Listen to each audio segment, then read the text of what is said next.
Welcome back to the deep dive. So if I asked you where you go to find, profound intellectual fulfillment, you might say a lecture hall, a library. Or maybe a quiet spot for meditation. Exactly. But what if the deepest insights are actually found over a cup of coffee Yeah. and delivered by the person who made it? It's a fascinating idea, but it's not new. It's really an ancient concept being revitalized. Oh, so Well, we forget that the places where big ideas used to really brew, they weren't these quiet retreats. They were loud, they were chaotic, and very public. okay, so you're talking about something like the old coffee houses. Precisely. Think about 17th century English coffee houses.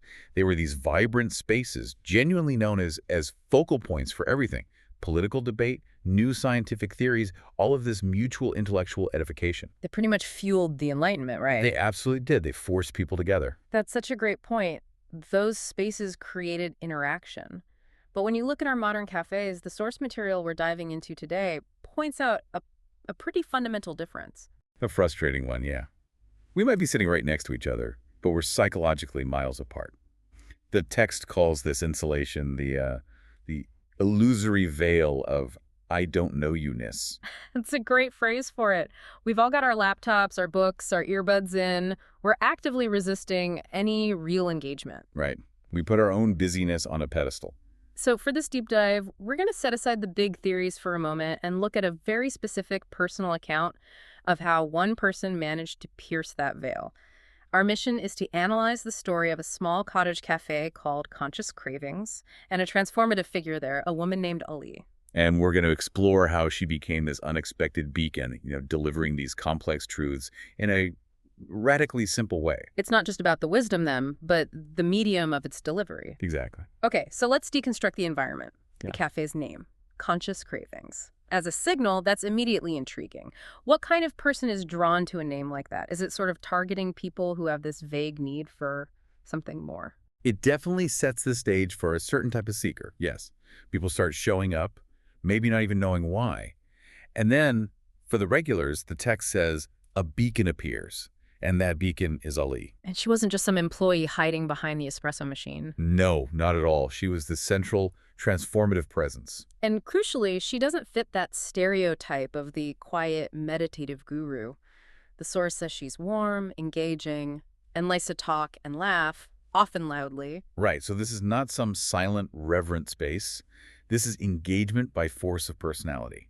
The author notes that after just a few visits, they had a new friend. And that friendship was the key. That's what lifted the veil. That's the exact phrase used. The veil is lifted. But it's important to note it wasn't an immediate thing for the author. No. No. Initially, they described clinging really tightly to their precious books, trying to carve out that quiet time away from all the busyness. So there was this friction. I think we can all relate to that. You cordon off your quiet time, and any interruption feels like a failure. So what was the turning point? What made them finally put the book down? It wasn't some intellectual challenge or a sense of duty. It was just pure entertainment value.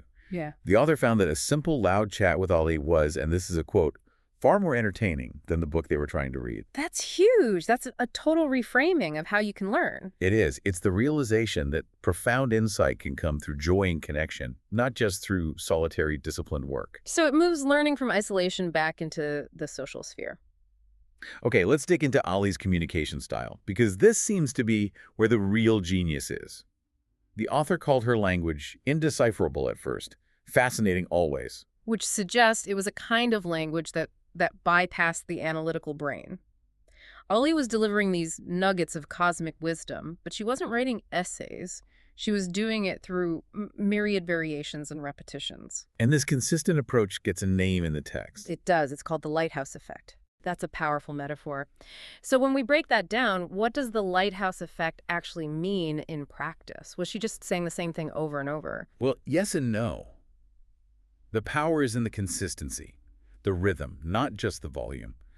A lighthouse doesn't beam out a complex essay, right? No, it's just a pulse, a flash of light. Exactly. The same simple message over and over, whether it's a storm or a calm sea. The author felt this as a kind of a coded message knocking on the doors of my thick skull. It works because the rhythm allows the message to get in even when your conscious mind is busy with other things. So it's like this background hum of truth that you can't really ignore even if you don't understand it right away. Right, and it demands something from the listener. It demands a bit of practice. What kind of practice? The practice of shifting your reaction. The author says the initial response was often just confusion, a sort of mental WTF. Mm. But Ollie's persistence, the lighthouse effect, it forced the listener to move into a different space. From confusion to curiosity. Exactly. To the position of, okay, I need to step out of myself and actually think about that. And that mental shift, that's the real work. It often revolved around one central question that Ellie kept asking, right? Yes, a question she'd repeat in countless different ways. It's deceptively simple. What was it? What playground are you playing in? What playground are you playing in? That immediately puts the focus back on you choices. It's all about agency. And the source is clear. This wasn't all happening in a vacuum. The author was actively exploring other things too. They mention coincidences, synchronicities, Gaia TV binge sessions, books, and meditations. Let's just pause on that for a second. The Gaia TV binge sessions, for anyone listening who might not know, we're talking about streaming content that's all about spiritual, esoteric topics, right? That's right. So the author was consuming a huge amount of information, all this complex, sometimes contradictory philosophical content. They were trying to piece it all together. And here's the amazing part. Yes. After all of that, after the books and the meditations and the deep dives into spiritual media, it was Ollie's simple rhythmic message that finally made everything crystallize into simplicity itself. That raises a really critical point. It sort of challenges the whole academic way of doing things. If the final wisdom is so simple, why did it take a loud, consistent, non-academic beacon to make it stick? Why didn't all the focused study work? Because the content, even though it's profound, is something our brains often resist when it's delivered formally. Ollie's method was so powerful because he was applying these huge concepts like locus of control, but in this friendly, low-stakes, repeatable way. It took the ideas out of the textbook and put them into a real, lived conversation. It moved knowledge from theory into practice. So after all that, here's the key takeaway. What were the 3 core mandates that the author finally absorbed? The simple message that came out of the fog. It crystallized into 3 main points, and they really get to the heart of what the author was searching for. First, we all create our own reality with our thoughts, with our consciousness. Okay, a statement on internal power. Got it. Second, we all choose our own playground. This is the direct application of her question.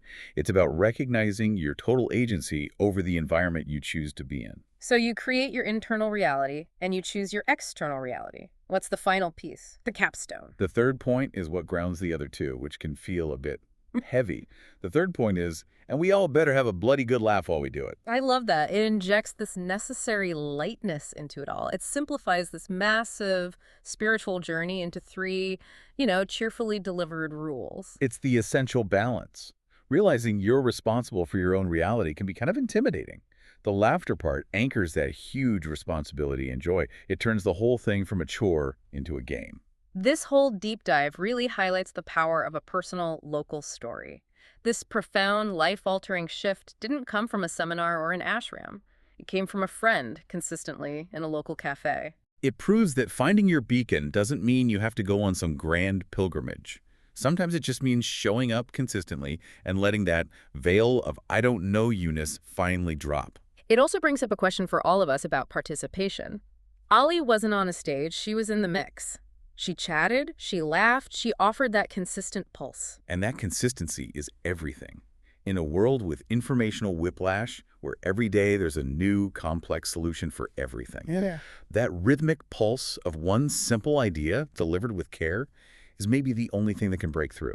It's a reminder that community and repetition can be so much more powerful than just studying alone. It really is. The source material ends with this final instruction. Go shine a light for another band of wanderers.